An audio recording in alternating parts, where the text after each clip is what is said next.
Welcome back, everybody, to Just Keep Parenting. We have a couple of things on the docket today, but the first one that we're going to talk about is the power of love. We've been talking about the 7 powers of self-control and Easy to Love, Difficult to Discipline by Dr. Becky Bailey. And we introduced the 7 powers, and then last week we talked about the first power, which is the power of attention. What you focus on, you get more of. So I would love to hear how that's worked for any of you this week as you've tried to focus on the positive rather than the negative with ourselves and with the children, right? But today we're going to talk about the power of love, seeing the best in each other, and considering the circumstances of our country right now, I think we could all use a little bit more love. Reminds me of a song, but I won't sing it for you. And just seeing the best in each other, right? Expecting the best from each other. So, as Dr. Bailey talks about in this next power, she talks about, I'm going to put on my glasses, she talks about what you offer to others, you experience within yourself. Let me read that again. What you offer to others, you experience within yourself. Right? And so she talks about an example, which I think is a pretty good one, where a mother comes into her house and notices the dirty dishes, and that's all she can think about, right, is the dirty dishes and how she needs to get those dirty dishes done. Rather than focusing on the fact that, you know what, I had to leave early this morning to get the kids dropped off and to get me to work on time, and so the dishes didn't get done today, but I can do them right now, right? And there's a difference in the focus, right? Seeing the best in ourselves as well as others, right? And so it's how we frame things. And so as Dr. Bailey continues, as we plant seed, we all plant seeds every day, right? And so are we going to plant seeds of peace, or are we going to plant seeds of conflict? Right? We get to choose. And this is one of my favorite concepts from Dr. Bailey, is wishing people well. And we do it in the classroom when the students are gone, both the university students and the littles. We do it in the classroom, and we cross our arms and we say, we wish you well, Miss Story, right? And it's interesting because when the kids are missing from the classroom, sometimes I get reports from parents on our electronic portfolio or an email that says, they ask if you wished them well today. I suppose you did. Right? Yes, we did. We always wish them well when they're gone. Student teachers that haven't been there for 3 months, Miss Story, we've forgotten to wish Miss Hannah well. Oh, okay, let's wish her well, right? So I love the fact that this is being instilled, right? Instilled. They're focusing on peace and not on conflict.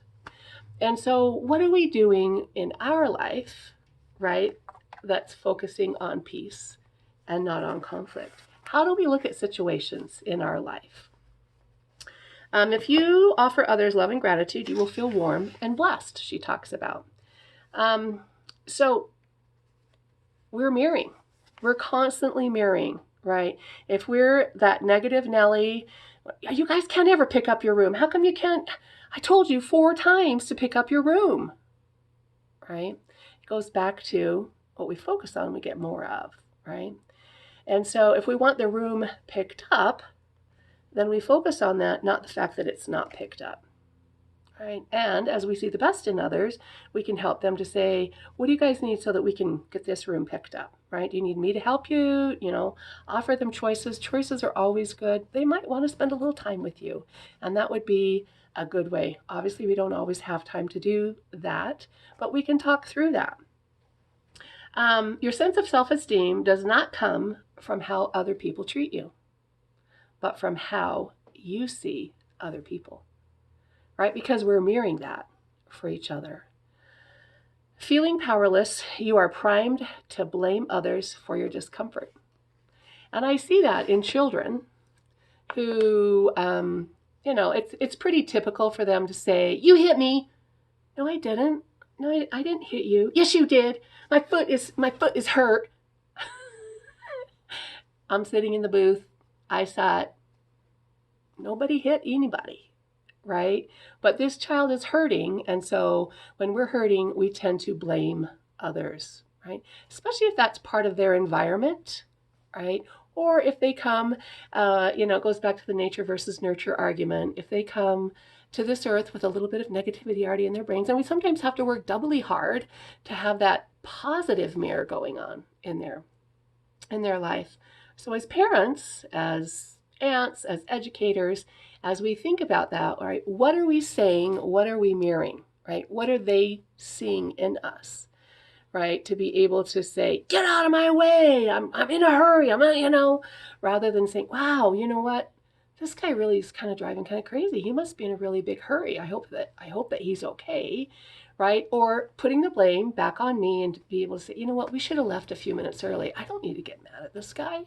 He's just driving the speed limit, but I'm kind of in a hurry, so I shouldn't get mad at him. I should have left a few minutes early." Right? So seeing the best in others. Um, as we think about this, what we offer to others, we give to ourselves. I love that, right? If we're going to offer peace to others, don't we all want peace in our life, especially at this time in life? I love the fact, as we talked about appreciating misbehavior a couple videos back, right? When you approach life fearfully, you actually install the buttons in your brain that you then blame your children for pushing, right? We all do. "Stop pushing my buttons. You're pushing my buttons," right? You assume your tantruming child is trying to make your day difficult or is just mean. You see intentional acts of meanness instead of innocent mistakes, right? And so, as we look at that, alternatively, we could see them as that child is hurting inside, that child needs an extra little love right now, or she's totally misbehaving because she doesn't know how to behave, right? This is a new situation for her, and so we need to talk and model how to behave in this situation, right? I love the story about I don't know, remember how many years ago, but there was a boy and his dog that were lost in a national forest down in Florida, and the dog kept the boy warm all night, and they survived, right? And in the book, Dr. Bailey says, "So who interviewed the dog to know that that's what the dog did?" But bless everybody's heart in Florida, everybody wanted a black Labrador at that point because they wanted to have their kids safe. So if that meant going out and buying a black Labrador, I'm going to do that, right? So there again, we're wishing that peace for people. We did it for a dog, right? So why not do it for our children? So let's talk about the things that we can do this week. I always want to give you something that you can work on, not hard things, but just things that you can think about, right? Just remembering that love sees the best in people, even children, right? And wish people well, right? Whether they're absent from your life, whether you want to say something else to them, you're like, I wish you well, folks, right? It does help me even as an adult. As I'm driving, as I'm frustrated at an email, whatever it is, I'm like, okay, I'm going to wish you well right now, right? I'm going to wish you well. And it saves me from saying, doing, feeling something that I might regret. So wish people well as you're driving, as you're living your life, standing in lines, right? Passing people on the street. Notice how you feel when you do that. I don't get nearly as angry in my life anymore. Maybe it's because I've got some gray hair, but I don't get nearly as angry as I used to. The second one is to, when you make a mistake or others make a mistake, attribute a positive intent, right? And we kind of talked about this, but instead of chiding yourself with, "I can't believe I forgot to pick up the laundry," which we always do, we're so negative to ourselves. "Gosh, I was so stupid. Gosh, I said something really dumb," right? "I forgot to pick up the laundry." Reframe it, right? Reframe it and say, "I wanted to get home in time to greet the children when they got off the school bus, so I forgot the laundry. No big deal, I can pick it up tomorrow." Do you see how that totally reframes, has a different feeling in us? And, as our children came up and we're saying to ourselves, you stupid, you forgot the laundry, where did they hear it? How do they then model that? Many times in the classroom, I hear children say, gosh, I'm so dumb. I'm like, oh, you're not dumb, right? But they've heard that modeled for us. So then we just keep creating this. So as parents, as adults in children's life, if we can reframe what we're feeling so that then we can see the best in people because we're mirroring, right? And then the third one is to affirm yourself, right? Give yourself a little affirmation. What I offer to others, I give to myself. Why shouldn't we give those same things to myself that we give to others, right? So offer to yourselves what you give to others this week, my friends. Just keep parenting and go and subscribe and share it, whatever you'd like to do. We want to get the word out to people. Have a great week.